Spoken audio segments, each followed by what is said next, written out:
3장을 들어가게 되는데요. 민수기 3장에 대해서는 이 레위인에 대해서 계속 우리에게 이야기하고 있습니다. 특별히 이 민수기 3장 가운데서 오늘 우리가 읽은 말씀까지는 그 레위인 중에서도 그 제사장의 직무, 그러니까 제사를 실제로 드리는 역할을 하는 제사장에 대해서 기록하고 있습니다. 그리고 우리가 이제 나중에 보게 된 뒷내용들은 이 나머지 레위인들이 어떻게 살아갔는지, 무엇을 맡았는지에 대해서 기록하고 있는 것이죠. 그런데 오늘 말씀에서 사실 가장 중요하게 여겨야 되는 것은 그 제사장과 레위인을 기록하는 그 기록 사이에 있는 오늘 11절부터 이어지는 그 말씀이 사실 가장 중요한, 이 레위인이라는 존재가 어떠한 존재인지를 우리에게 가르쳐주는 말씀입니다.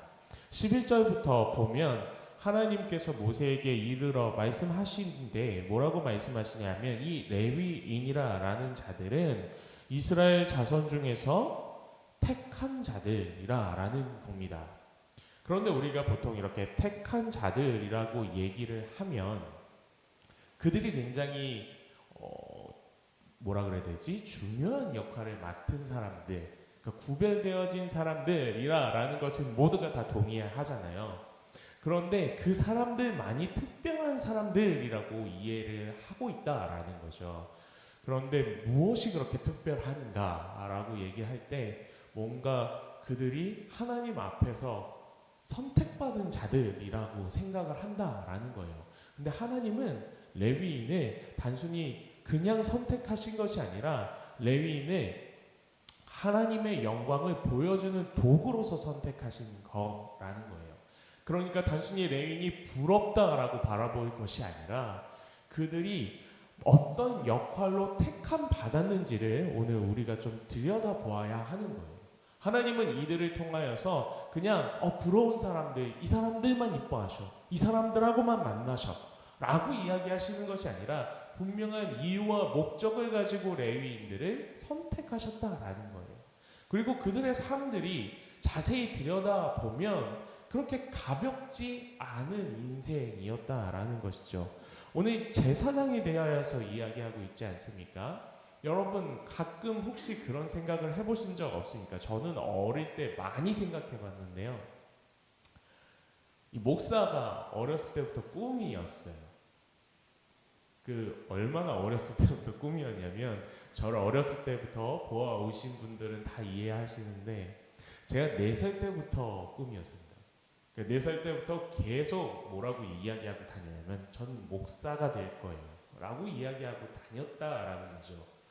그런데 여러분 그 어렸을 때 이 목사라는 직책에 대하여서 어떻게 이해를 했냐면 그냥 멋있는 거예요. 왠지 멋있는 거예요. 목사님이 나와서 설교를 하시고 말씀을 하시면 그냥 멋있는 거예요. 저 자리 뭔가 이렇게 다른 사람들 막 축복하고 말씀을 막 선포하고 그 자리가 너무 그냥 멋있기만 했어요. 그러다가 제가 이제 신학교에 들어가고 공부를 하고 수많은 분들과 그 길을 걸어가길 원했던 수많은 분들과 이야기를 하면서 좌절의 시간을 좀 겪어야 했어요. 왜 그러냐면 이게 그냥 영광만 있는 자리가 결코 아니구나 라는 것을 너무나 늦게 깨달아 버렸던 거죠. 그래서 조금 시간이 걸렸습니다. 그와 같은 이야기들을 사실 오늘 말씀을 통해서 우리에게 가르쳐주고 있는 거예요. 세상 사람들이 볼 때 이 레위인이라는 직책 그리고 제사장이라는 직책은 하나님 앞에 나아갈 수 있는 굉장한 특권을 가진 것처럼 보이지만 그럼에도 불구하고 그들이 누리는 그 특권보다 더 크게 뭐가 있다라는 거죠? 그들에게 주어지는 의무가 있다라는 것입니다. 오늘 말씀에서 보면은 이 레위 제사장 집안에 대해서 이야기하는데요. 아론과 그의 아들들을 하나님께서 임명하셨다라고 이야기하고 있습니다.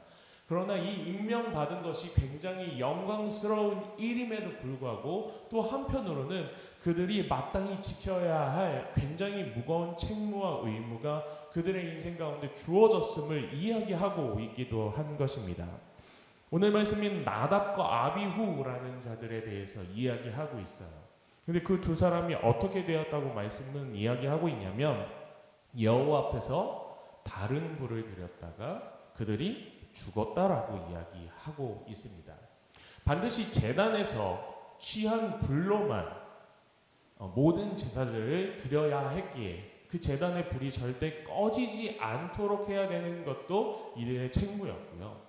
그 불 외에 다른 불을 절대 드려선 안 되는 것도, 그러니까 그 불을 소중히 여기고 그 불을 계속 관리하는 것이 사실 이들이 담당해야 하는 의무였는데 그들은 그것을 지키지 못했다라는 거예요. 왜 근데 그렇게 지키지 못했는가? 그들이 하나님께서 주신 그 책무를 대할 때에 어떤 생각을 했냐면 왜 그래야 할까라는 것을 생각했던 거예요. 좀 더 실용적인 방법은 없을까? 좀 더 자신들이 편하게 살아갈 수 있는 방법은 없을까라는 생각들을 하게 되는 거죠. 그러니까 하나님의 말씀이 아니라 제사에만 집중하는 거예요. 그러니까 굳이 이 불이 아니라 다른 불이어도 태우는 것이 메인이지 않아? 라는 이 왜라는 질문으로부터 시작된 잘못된 생각을 하게 되는 거죠. 결국 그 잘못된 생각에 대해서 하나님께서 어떻게 판단하십니까? 그들의 목숨을 거두심으로 판단하시는 거예요. 그러니까 이만큼 제사장의 집안에 굉장히 무거운 책무들이 주어졌다라는 것이에요. 그리고 두 번째로 엘르아살과 이다말, 이제 두 사람이 남았습니다. 근데 이 엘르아살과 이다말도 사실 그들의 인생이 전혀 반대로 갈라지게 됩니다. 처음 엘르아살이라고 등장한 사람은 그 후손이 사독 가문이라고 우리가 말씀에서 자주 보게 되는 이 사독 가문의 우두머리가 되는 자가 바로 엘르아살입니다. 이 사독 가문은 하나님을 끝까지 잘 섬겼어요. 그래서 결국에는 마지막에 남아서 제사장 직무를 이행하게 되는 유일한 가문이 되게 됩니다. 그런데 이다말이라는 이 가문은 우리가 너무나 잘 아는 사람의 가문입니다. 엘리 제사장의 가문이 바로 이 이다말의 가문이에요. 엘리 제사장과 그의 아들들이 어떻게 행동하게 되었습니까? 그의 아들들이 패역하게 자신들이 바라고 원하는 대로 마음껏 제사 드릴 물건들을 먼저 가져가기도 하고요. 회막에서 수종드는 여인들과 음란한 일들을 행하기도 하고요. 그런데 아버지 엘리가 어떻게 했습니까? 이것들을 묵과해요. 자기의 아들들이라. 하나님의 택하신 자들이 아니라 자신의 아들이라 그것들을 묵과하게 돼요. 그래서 하나님께서는 이 엘리 제사장 집안을 멸망하게 만드십니다.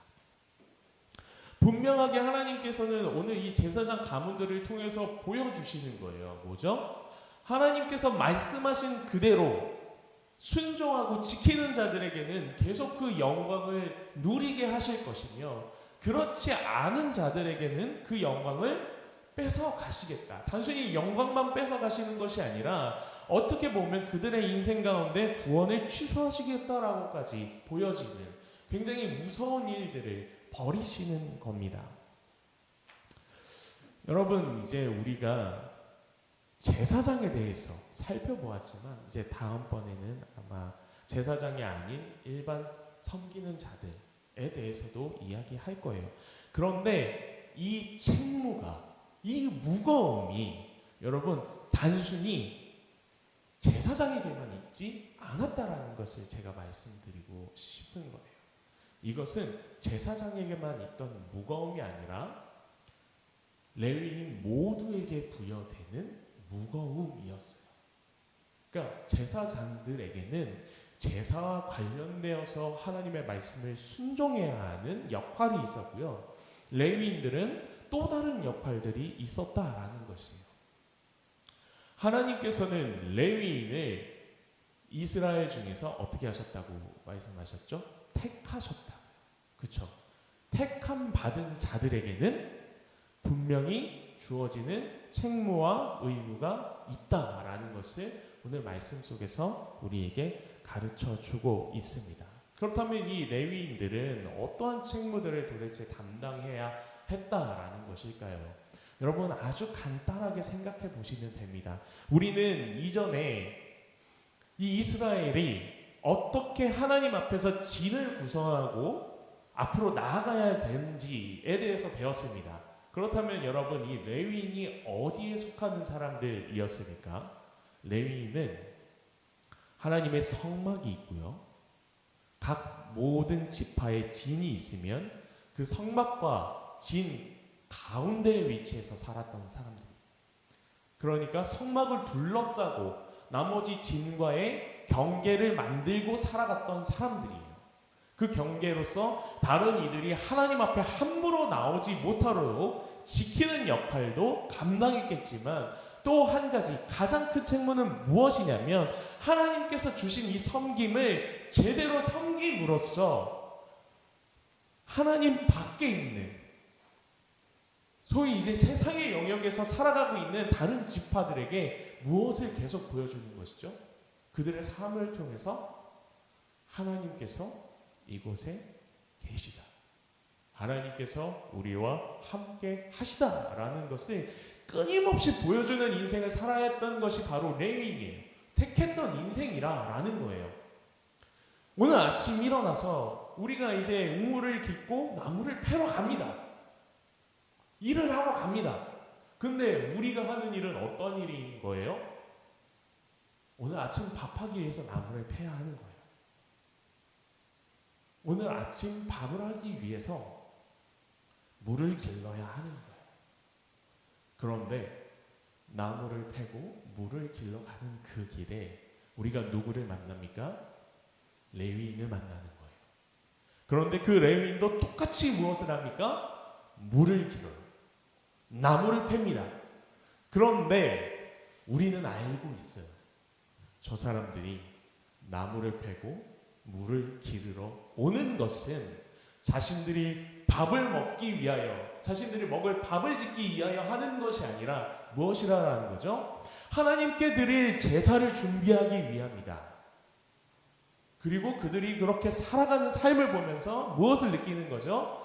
하나님이 오늘도 어디에 계시다? 저 중앙에 계시다. 라는 것을 굳이 그 성막 앞에 나아가지 않아도 누구를 통해서 바라본다라는 거예요. 레위인들 통해서 바라본다라는 거예요. 여러분 이것이 선택된 삶이에요. 구별된 삶이라는 거예요. 그럼 여러분들한테 질문 던지고 싶은 것은 이것입니다. 여러분들께서는 구별되어진 분들이십니까? 선택되어진 분들이십니까? 성도의 모임, 교회라는 것, 이 에클레시아라는 것이 무엇이죠? 택하여 구별된 자들. 그들의 뭐라고요? 모임이라고요. 그러니까 우리에게도 레위인과 같은 구별된 사람으로서의 책무가 어떻게 되어 있다라는 거예요? 부여되어 있다라는 거예요. 그리고 우리가 그것을 제대로 살아내지 못한다라고 얘기할 때 왜 이렇게 해야 하는가? 좀 더 편안한 방법이 있지 않은가? 좀 더 유연한 방법이 있지 않은가? 내 육신을 편안하게 할 만한 다른 방법이 있지 않은가라는 것을 생각하며 연구하게 될 때에 그리고 그것을 우리의 신앙에 끌어들여서 그렇게 살아도 되지 않는가라고 얘기하게 될 때에 하나님은 뭐라고 분명하게 이야기하시겠다라는 거예요. 그것은 내가 너희에게 명령한 것이 아니다라고 이야기하시겠다라는 거예요. 여러분 그것이 교회입니다. 그것이 성도입니다. 우리가 가져야 되는 책무가 있다라는 거예요. 무엇이에요? 그 책무를 통해서 무엇을 이야기하고 있는 거죠? 세상 사람들에게 아직도 하나님은 살아계시며 하나님은 아직도 건재하시다라는 것을 우리의 인생을 통해서 우리의 삶을 통해서 보여주는 게 바로 이곳에 모인 성도들의 의무라는 거예요. 그러니까 성도들은 그냥 세상과 구별되어서 따로 떨어져 살아가는 사람들이 아니라는 거예요. 그렇다면 우리 오늘 이 교회를 떠나서는 안 되죠. 우리 집 팔고 땅 팔고 다 와가지고 그냥 여기서 먹고 자고 우리끼리 그냥 예배하고 그냥 우리끼리 즐기면 돼요. 아니지 않습니까? 오늘 하루를 세상 속에서 살아가실 건 아닙니까? 그렇다면 어떻게 살아가야 하는가라는 거예요. 우리는 명확하게 눈을 들면 그곳에 누가 계시다? 하나님이 계시다라는 것을 드러내는 삶을 살아야 돼요. 그것이 하나님께서 구별된 자들에게 주신 특권이자 의무예요. 제사장과 레위인들은 하나님을 가장 옆에서 모실 수 있었어요. 특히 이 제사장은 하나님의 살아계신 영광을 볼 수 있었던 사람들이에요. 그 성막 안에까지 들어갈 수 있었던, 대신 그들이 하나님을 그렇게 가까이서 보았음에도 그들이 여전히 하나님과 상관없는 삶을 살아가려고 한다면, 하나님보다 세상의 방법들에 대하여서 더 깊이 고민하는 인생이라고 한다면 하나님께서는 분명히 치리를 하셔서라도 그들의 인생이 잘못됨을 드러내게 하시겠다라는 거예요. 그리고 그렇게 잘못되는, 소위 이제 죽어버리는 이러한 상황들을 통해서 하나님은 분명하게 또 무엇을 드러내시는 거예요? 하나님은 죽은 신이 아니다. 하나님은 살아계시다라는 걸 그들의 죽음을 통해서까지도 드러내시겠다라는 거예요. 우리의 역할이 뭐예요? 하나님을 살든지 죽든지 기쁨 가운데 있든지 고난 가운데 있든지 그 모든 것들을 통하여서 누구를 드러내는 겁니까? 하나님을 드러내는 삶. 그것이 아버지 하나님께서 택하신 자들의 인생인 줄 믿습니다. 말씀이 예수님께서 우리에게 이렇게 가르쳐 주셨어요. 마태복음 5장의 말씀이에요. 예수님께서 우리를 무엇과 무엇에 비유하셨습니까? 너희는 세상의 빛이요 소금이라 라고 말씀하셨습니다. 세상의 빛이 되어야 한다, 너희는 소금이 되어야 한다 라고 말씀하지 않으셨어요. 너희는 이미 나를 알았은즉, 하나님을 알고 예수 그리스도가 누군지를 알았은즉 너희는 이제 이미 세상의 빛이 되었고 소금이 되어진 자들이다 라고 말씀하셨습니다. 이것은 세상에서 숨길 수 없는 우리의 존재감을 이야기하는 거예요. 예수님께서는 산 위의 동네가 숨기지 못하게 해야 한다라고 이야기하시는 게 아니에요. 그 말씀의 의미는 이거예요. 너희는 이미 택함 받은 자들로서 세상의 빛이 되었기 때문에 너희들이 있음으로 인하여서 마치 동네가 산 위에 가려진 것 같을지라도, 즉 어둠 속에 파묻혀 있는 동네처럼 세상의 어둠 가운데 살아가는 것 같을지라도 너희라는 빛이 있음으로 인하여서 그 세상이 어둠 속에 어떻게 하지 못할 거라고요? 잠기우지 못할 거라고요.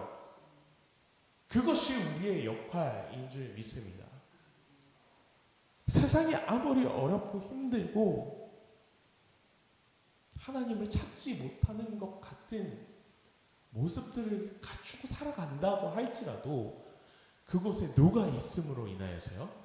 오늘 저와 여러분들이 있음으로 인하여서 이 세상에 희망이 사라지지 않았습니다. 이 세상은 여전히 하나님께서 함께 하신, 이 세상은 여전히 구원의 길이 열려 있음을 계속해서 드러내고 보여주는 역할이 바로 구별된 자들의 역할인 줄 믿습니다. 여러분, 우리가 오늘 하루를 살아갈 때에 구별된 자로서의 삶을 살아갈 수 있길 원합니다.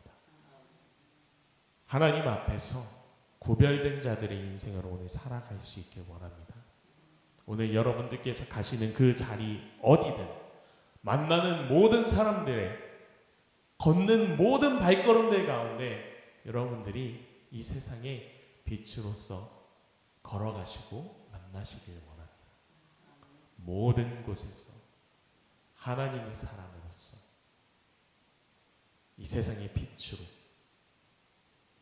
그 어둠을 몰아내는 그러한 인생들이, 그런 삶이 오늘 하루의 인생이 되기를 간절히 소망합니다. 함께 기도하겠습니다.